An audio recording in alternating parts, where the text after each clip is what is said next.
Hey y'all, it's Ellie, and I'm the owner of the channel Ellie Books Reviews, and as you probably guessed, I review books.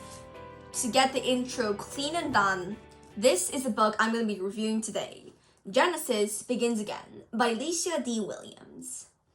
Now this book, like many others, is my personal favorite for many different reasons. But to start off covering the awards of this book, it has a Newbery Medal Award, Silver, and also won the Nonviolent Social Change Brotherhood Award and a William C. Morris Debut Award. So this is Alicia D. Williams' debut book, and somehow her debut book is one of the best books that I've ever read about social change and about our society's norms. To give you a good look of the cover art, this is what it looks like. To make some predictions, there is a black girl with a very beautiful hairstyle with 3 streaks on her face of different colors of skin. And we can predict that this is probably something to do about her skin color. Maybe it's about how society doesn't like it, or about how she doesn't like it herself, or simply about how she wants to change. And to give you a basic summary, it's about all 3 of them. Now the back of the book has a little blurb on it, so let me go ahead and read it.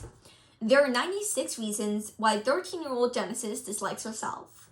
She knows the exact number because she keeps a list. First, because her family is always being put out of their house. Second, because her dad has a gambling problem. And third, because Genesis knows this is all her fault. Fourth, because she is too black. Now, before we read the last paragraph underneath, what we can already tell is that Genesis blames herself for things that she really can't control. And she expects that she can change everything throughout her life. And as we predicted, she is not fond of her own skin color, which I want to talk about a little segment right there. Whatever skin color you are, it doesn't matter whether you're black, white, Asian, or whatever race, as long as you love yourself, that's all that really matters. But this is one lesson that Genesis is not able to figure out at the beginning of her story. Now, reading the last paragraph, Genesis is determined to fix her family, and she's willing to try anything to do so. But when she starts to find a thing or two that she actually likes about herself, she discovers that changing her own attitude is the first step in helping change others. Now, I think that's a pretty darn good summary of the book. Yeah, so to give you a little looking at the book, this is title and the author. For those of you who are wondering about the font and how big it is, although every edition is different, I think this is one of the most famous editions. It looks like that. So it has the chapter just numbered 1, 2, 3, 4. The font is I think Times New Roman, and the size, I think it's 12 to 13. It's pretty sizable. The spacing is not that bad actually. In terms of page numbers, it's 376 pages. But technically the book ends at 364. It has acknowledgements and it has discussion questions and interviews at the end. Yeah, a reading group guide. So to go on about the book itself, Genesis is a young girl who is confused about her own identity and what she can do to change the world. So until this 13th year, she has built up reasons to hate herself, and she's never found a reason to love herself. But when she turns 13 and she's experienced a pretty good segment before her teenage life, she realizes that there are reasons why we should all love ourselves. And although that does sound cliche and cheesy, it is true. To give you a good outside on the tone, I'm going to read the first page of chapter 1. 1. Nobody could tell me that today wasn't gonna be my day. Even though I couldn't determine the correct term of equality in math, shanked the nearly airless volleyball in PE, and truly didn't care to discuss the effects of the Civil War in social studies. I was unshook, cause today my girls finally agreed to hang out with me at my house. And with Regina to my right cracking jokes, Fatima and Tasha and Angela to my left laughing insanely loud. Shoot, every eye is on us. Boys jocking us, well, actually, jocking them. Regardless, they're grinning like we're all a bag of M&Ms. I'm so amped that I actually yell this to the guys. And don't you know, Regina uses my line as a jump off cracking, and y'all ain't about to taste none of us either. We all slap hands and keep it moving. That was the first page, so you can see the tone of it is very conversational. It sucks you in. And these kinds of quote-unquote slang words, more, I think, as saying, you say because is cause, and you shorten words, I think those help us feel a more deeper connection with Genesis, which is also one reason why I love this author.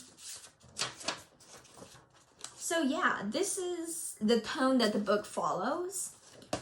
But one of the most unique points about this book is that it made me cry because its touching moments is so heartfelt. I feel her pain. Although, of course, it's a line of empathy that I cannot cross because I'm a different person from Genesis.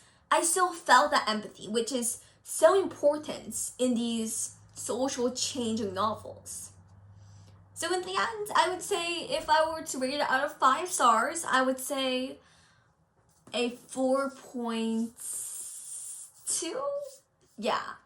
The 0.8 off just because I'm worried that some of y'all might not like the way that the story goes. It does seem to use some profanity, might not be age appropriate for those younger than 13 years old, but I still think it's a great go read book.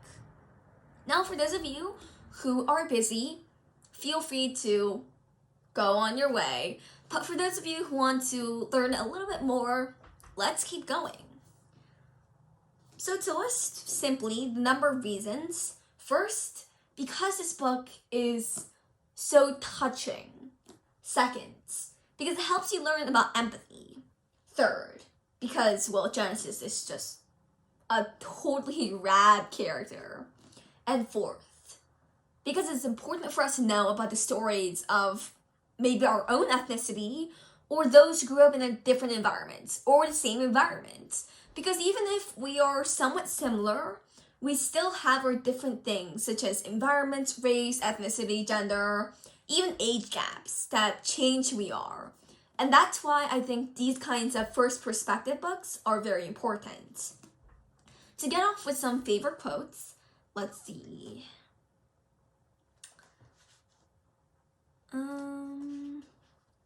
Okay. So this is a quote that it's not that I like what it's saying, but it was really a point of paying empathy for me. So, there in the corner is the bleach. The label warns dangerous, but the label also promises to whiten. Brighter than brights. Disinfects ugly black mold too. Turns everything sparkly white. And then to move on, skipping a few sentences, Lord, let this water lighten me. That quotation is one that really brings her heartfelt want to change who she is because she doesn't realize why she's special. And these kind of quotations are ones that you have to highlight as you read the book. No annotations, but highlighters once in a while are helpful. So yeah, today's video might be long or short. It depends on your perspective. But I think this book is definitely one that you guys can all look forward to if you ever come across it. So now, like always, doing my intro conclusion, I am Ellie Son. I do this channel called Ellie Books Review. I usually post book reviews, but special spoiler, I'm going to post a non-review books, summer reading books video, so look out for that. And yeah, that's basically all.